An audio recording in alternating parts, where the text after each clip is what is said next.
Hi guys, I'm Keith Garman, Johnson Wales graduate from 2009, associate's degree in culinary. I'm also the team chef for the Boston Bruins. Welcome to Cook with Johnson Wales from my humble apartment kitchen here in Brighton. We're going to bring you a recipe that's really taken off in popularity, the cornflake and oat crusted chicken tenders. Team favorite and a really good recipe that's easy to make at home, cost effective, as well as fun for families to make. Kids can get involved, so it kind of fits the bill for all of that. So to start, we'll kind of just go over the mise en place a little bit. We're going to go through a standard breading procedure, how to make the apricot butter, and then we'll make that into the honey mustard for a fun dipping sauce. So to start, for the breading, we have all-purpose flour.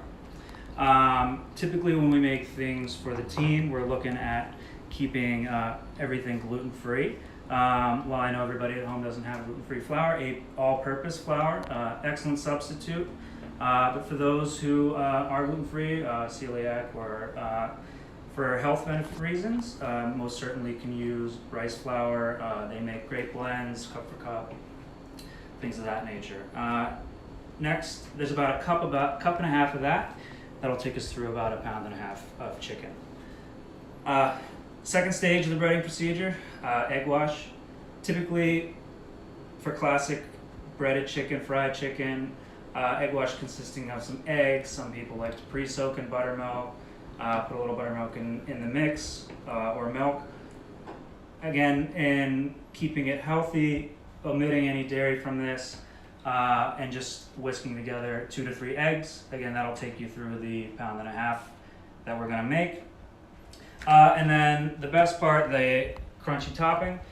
So we have about 2 cups of crushed plain unsweetened cornflakes, and then untoasted rolled oats, old-fashioned rolled oats for that. For the apricot butter, we're going to go through about 2 apricots, and then down the road, once it's cooked down in some rice vinegar, we're going to add the whole grain mustard, some Dijon mustard, and honey and garlic as well. Okay, so we're going to, from a time-conscious standpoint, we're going to start with the chicken and get that in the oven first, and then while that's cooking, we'll make the apricot butter. So for our seasoned flour, what I like to do to kind of really boost the flavor, and you can get creative with it at home, tweak it to your preferences, likes of that nature. We're going to season it up with some dried thyme, smoked paprika, a little bit of garlic powder, salt and pepper, but there's many different things you can add into it. Curry powder for kind of a Middle Eastern flair. You want to spice it up, can add some cayenne. That's really where you can have a little bit of fun with it. We'll do that. Add about 2 tablespoons worth of salt.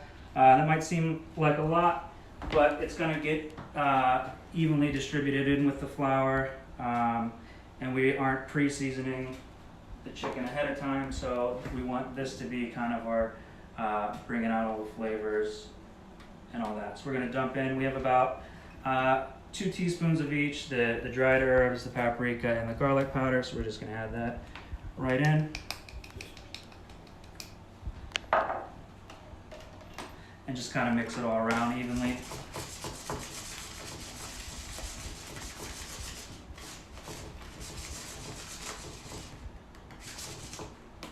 Alright, you can see it's kind of thoroughly mixed there.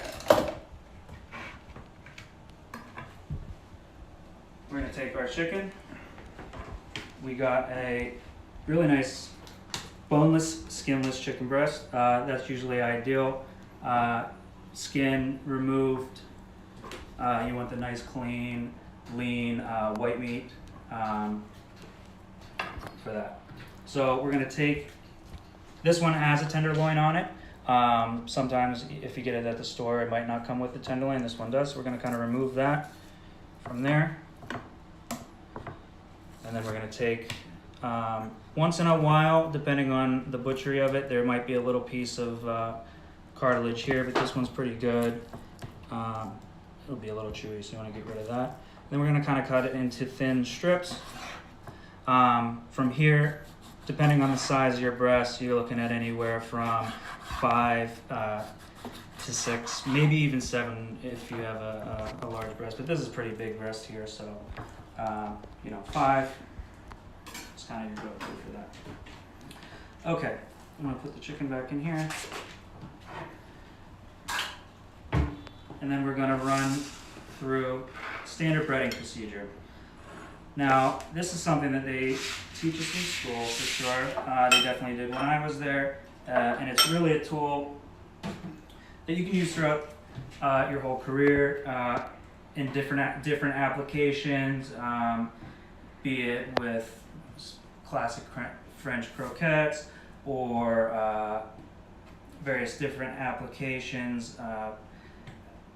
Previous job experience, we took rabbit farce, breaded it in the same fashion, and fried it.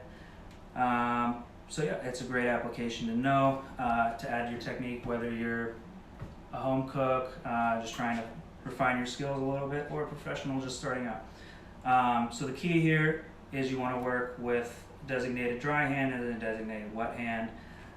What that's going to do is help ease the breading process to not clump up as you go, which is going to limit you to having even breading and things of that nature. So I'll show you how to do that here. So we'll designate our right hand as the dry hand and our left hand as the wet. That's my preference. Whatever you feel comfortable with yourself personally, please do that. So we'll hit it with a little bit of the dredge. Then you want to shake off any excess, and then we'll go right into the wet. Do a couple at a time.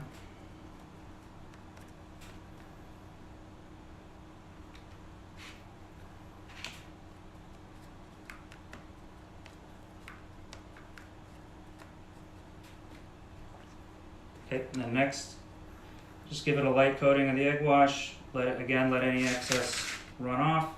Right into the cornflakes using your dry hand again.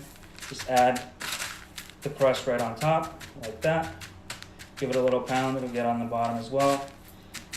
You can see that's nice and evenly coated. And then from here, we're gonna go directly onto our sheet tray that we're gonna bake these at. Just evenly lay them out like this.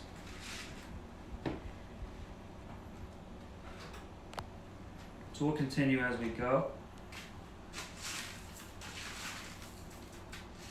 Any questions so far as we're going along from anybody watching?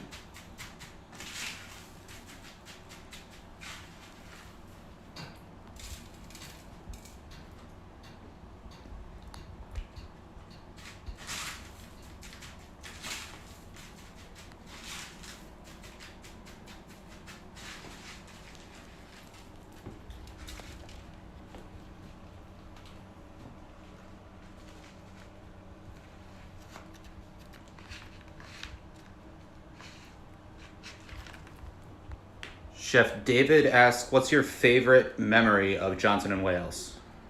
Oh, that's a tough question. A lot of good memories there. A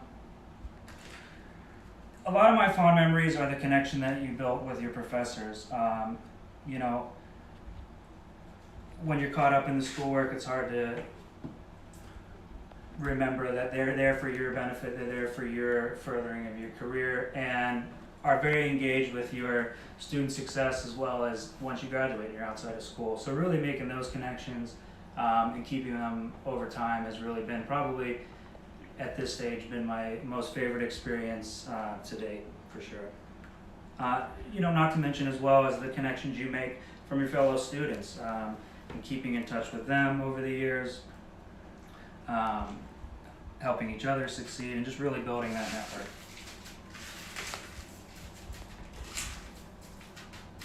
And that kind of also, in connection with the school, in the current capacity, this is a great example of the educational partnership that Johnson & Wales has with Delaware North, the TD Garden, and the Boston Bruins. we've been able to give educational experience to a numerous amount of Johnson Wales students. Last year we had a very bright nutrition graduate come. She spent the day with us at Warrior Arena. Really got to see firsthand experience, real world experience on how we kind of do things. We have students who are engaged in menu development design with the Legends restaurant at TD, and then on the other end, Delaware North employees, they have the benefit of continuing their education through Johnson Wales at a discounted rate. So it's a win-win for all parties. What about a favorite class, Chef? Favorite class? Garde Manger with Ray McHugh, Chef Ray McHugh. One of my favorite professors when I was there. Really looked out for me. I'm sure he still does the same now. But yeah, that was 100% my favorite class. And you get to learn as well quite a few things that are a little bit on the older school type of thing that's maybe not at least when I was there, at least when not as prevalent in the industry now, but they're great skills to learn, like how to build a proper pate, things of that nature, and really kind of hone in on some of your skills. So yeah, that was one of my favorite classes for sure. Okay, so we breaded our chicken.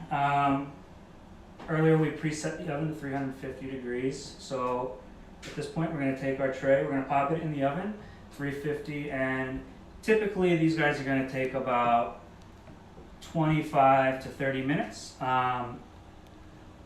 We're looking for an internal cook temperature of 165. That's really going to be what we're looking for. Just pop them in the oven here, like that, and set your timer.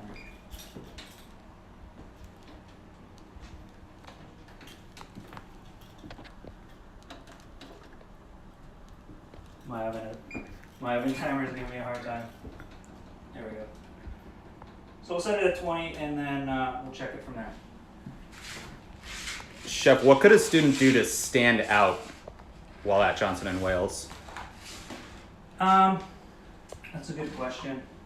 To really stand out, I mean, giving 110% every day. I mean, that's the thing. That's the work ethic will speak for itself. Not necessarily being 100%, book knowledge or practical knowledge, or, one is not more important than the other. It's the effort, and that translates not only through the work that you're going to do at school, but also through the work you'll do outside of school. It's kind of having that mindset.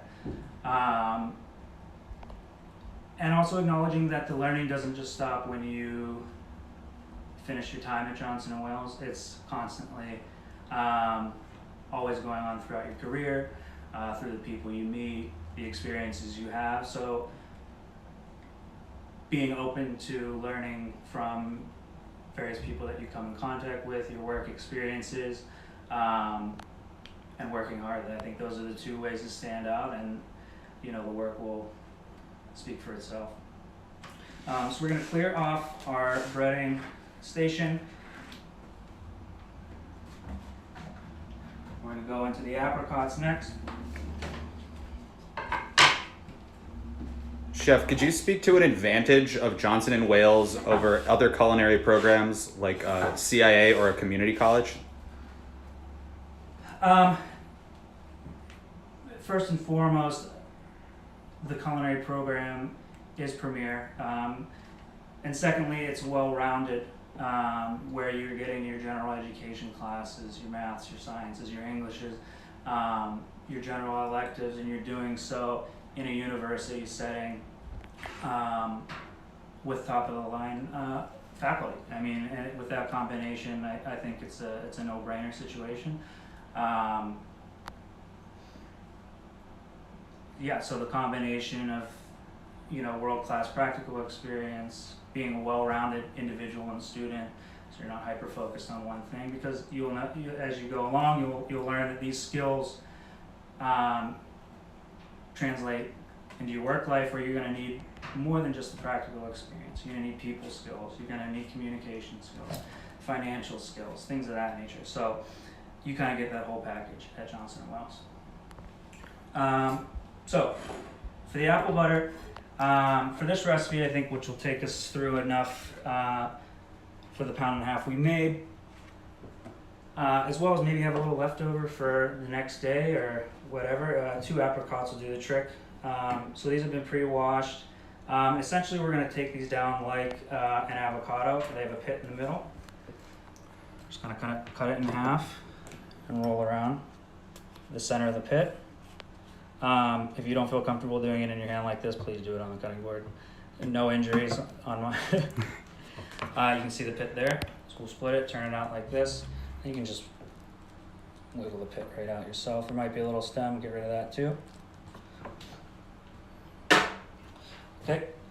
Then anytime we're going to do knife cuts, you always want to put it on your flat surface first. It's going to save you from it moving around, keep it stable, things of that nature. And then we're going to do another technique that we learned at school. They called it the grandma hands when I was there, but I don't know if they call it that anymore.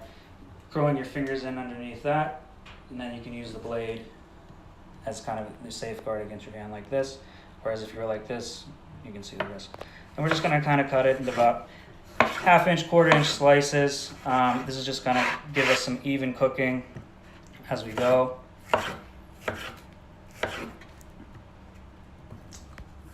Chef, we have another question here. Sure thing. Since everyone knows that when you graduate from culinary school, you're not considered a professional chef, at what moment in your career did you consider yourself a chef?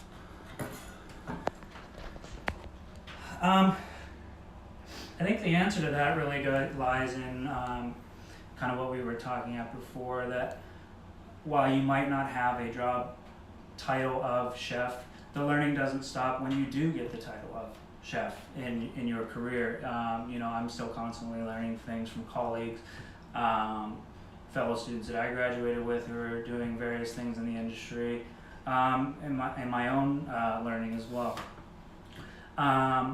But from personal experience, after a long time of hard work, learning in the industry and putting in my dues, probably when I was the chef de cuisine at Alden and Harlow, that was probably my moment of realizing that I had kind of achieved that goal. But that's circling back to what we said before. That's kind of the goals don't stop there. Your career doesn't end there, and you've hit the plateau. You keep pushing yourself to be better, evolve, learn more, and things of that nature. So,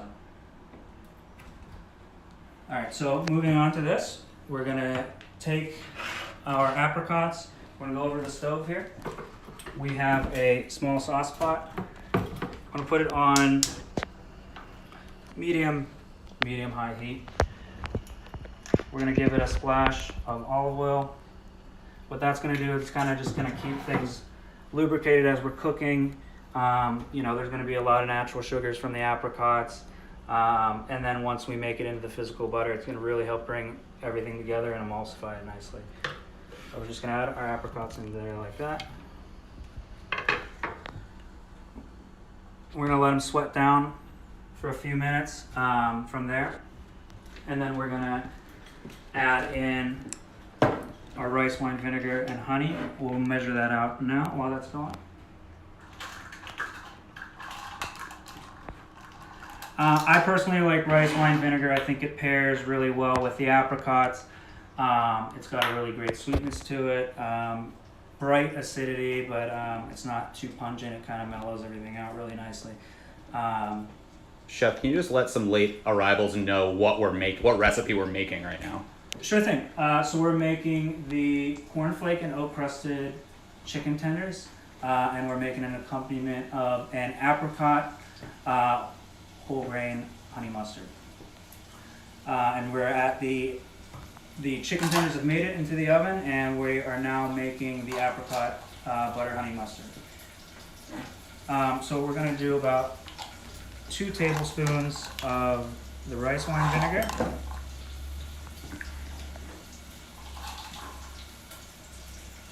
and we're gonna do an additional 2 tablespoons of honey.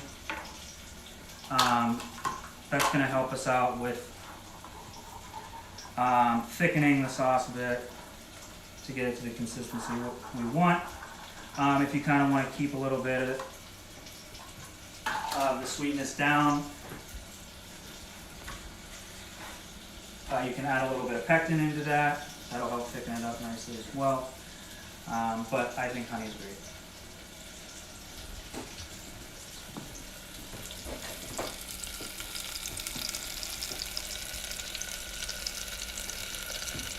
All right, so see they're starting to soften up a bit here.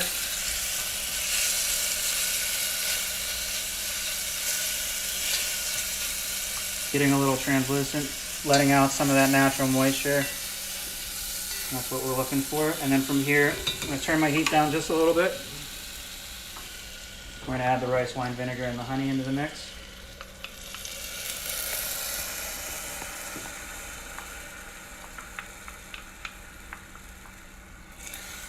Give it a good stir. And then we're gonna turn the heat back up. We wanna reduce kind of that excess liquid down, concentrate the flavors, and it's really gonna thicken it up nice.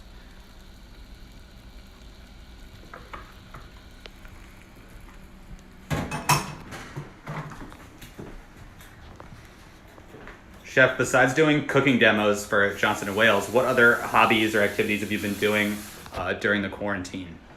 During quarantine, what other hobbies have I been doing? We actually, me and my buddies, we've been playing our fair share of Chell. It's a little EA Sports NHL. I've also been doing a fair share of reading, and actually through the partnership with Delaware North and Johnson Wales have signed up to take some summer classes as well to help complete my bachelor's degree. So looking forward to that. Taking some walks outside, really enjoying the weather. It's been nice the last couple weeks, doing it responsibly though, obviously, and things of that nature. Staying positive. And Chef, what is your favorite meal to make? Mackenzie asks. Favorite meal to make for myself at home or for professionally? Why don't you do both? Tell us both. Okay. Well, I think this kind of fits both. I would say it would be a handmade pasta. I really enjoy the process of making fresh dough, rolling it into the shapes, and the versatility of it. You can really do all kind of crazy things with it. Great highlights for vegetables, be it stuffing, or making a sauce out of a vegetable puree. You know, the benefits are real and options are really endless. And Chef Julie _RD says, fellow JW grad here, what year did you graduate, or are you still a student? I graduated in 2009, and then restarting back up this summer, and then I'm due to graduate then again in 2021, I believe. What's the craziest thing you had to make at Johnson & Wales? Oh man, craziest thing.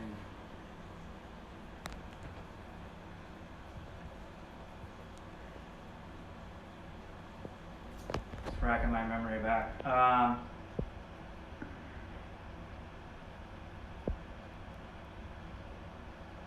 Obviously, I mean, and it's one of those old school techniques that once you learn it kind of sticks with you through the rest of your career because you learn. Excuse me, I'm going to turn this on just a hair.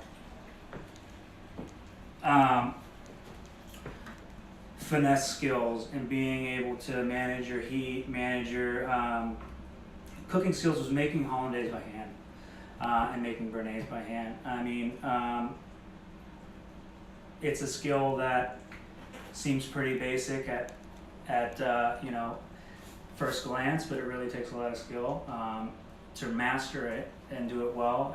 And it's a technique that you continue through the rest of your career, learning how to properly emulsify your fats and your proteins, to make a sauce, you can then translate that into making all kinds of creative sauces and emulsions that are maybe more applicable to the situation you're in now, be it vegetable purees or dressings, things of that nature that are all you're doing is swapping out the ingredients, but the application is still the same. So I would say that's probably the craziest one, because it's not easy, especially as a student, for sure. So we're going to check on our apricots here real quick. You can see that that's thickened up a lot, and we've really got them starting to break down a good bit.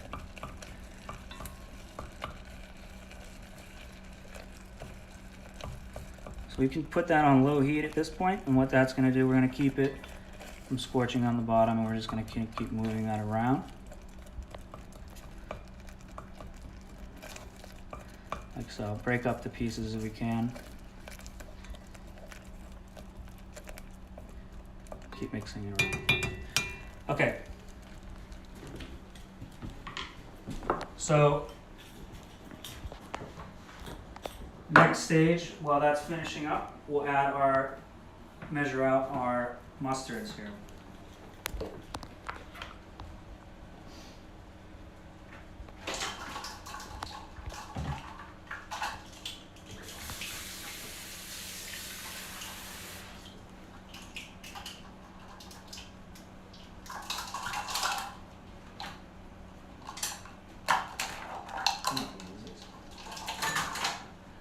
So we're going to go put about 2 tablespoons of the Dijon mustard, just classic Dijon.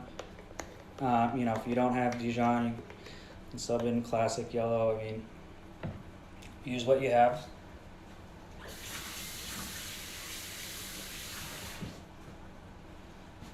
And then about the same of the whole grain.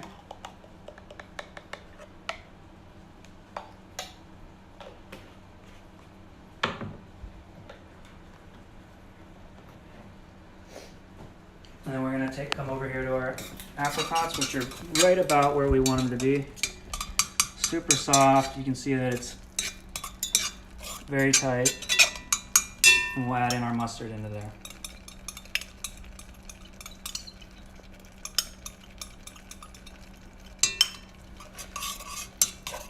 Give it a mix and you'll kind of see everything start to come together.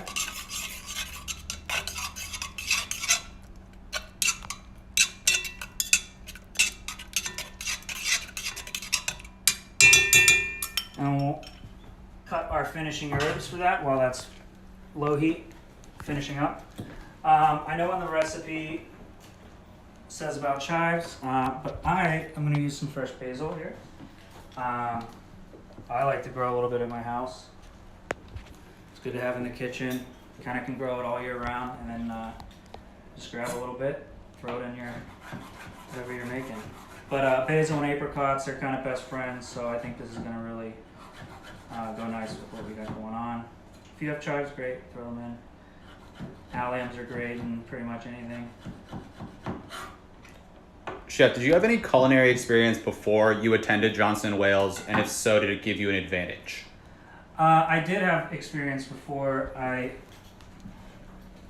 started at Johnson & Wales. So, real quick, we're just going to add the basil. We're going to turn the heat off, and we're going to just let it sit while I answer this question. I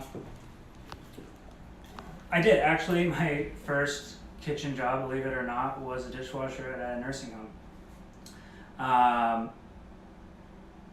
I was fortunate enough to go to a high school that kind of had career pathways and was able to get into the culinary arts direction early, and was able to kind of pair up through them with working at the nursing home. But then I kind of realized that this is definitely what I want to do before going to college, and worked at a couple of local restaurants where I grew up in Pennsylvania.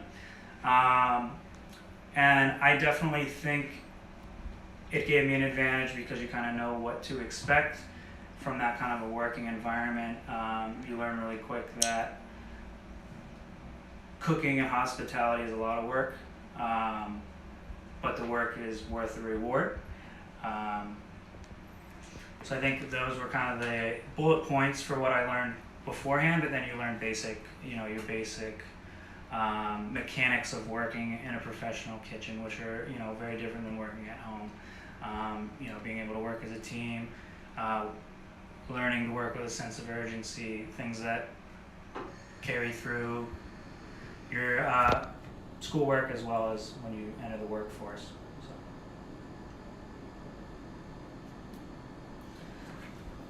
Okay, so we're gonna check on the chicken here real quick.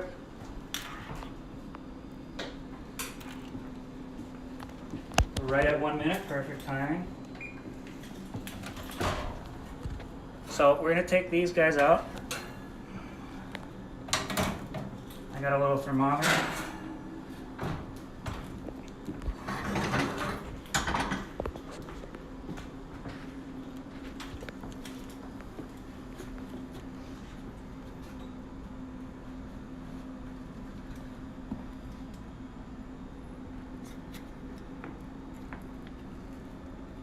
I'm going to go through the thickest part with touching anything.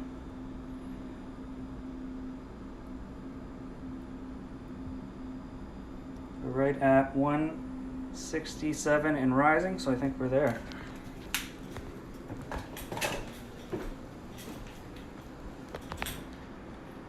Chef, what did you major in at Johnson & Wales? Culinary arts.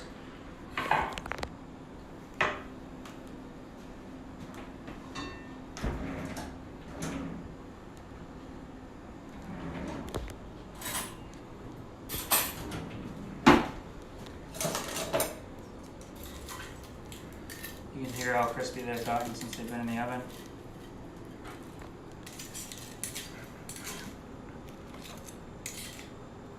Chef, did you meet any famous chefs while you were at school at Johnson & Wales?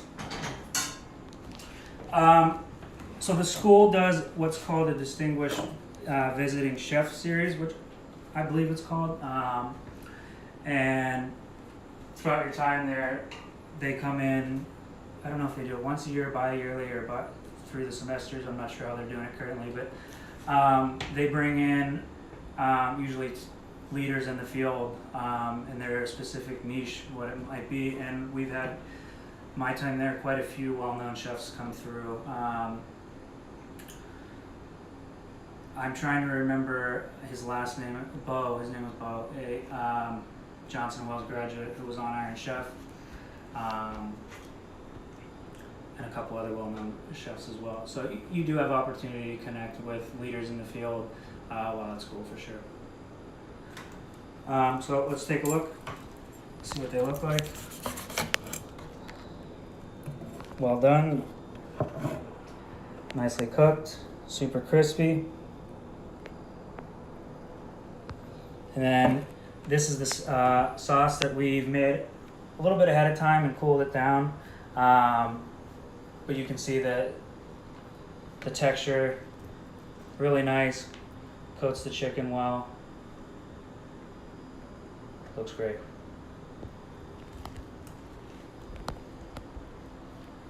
Awesome. Well, does anybody have any further questions before we sign off? Excellent. Well, this was a lot of fun. I really want to thank Johnson Wales University, the Alumni Association, for letting me do this. And for everybody who watched, for taking the time to check it out. I'm pretty sure you'll be doing this again soon. So check back next week for another episode of Johnson & Wales, Cooking with Johnson & Wales. I'm going to talk to you soon. Thanks.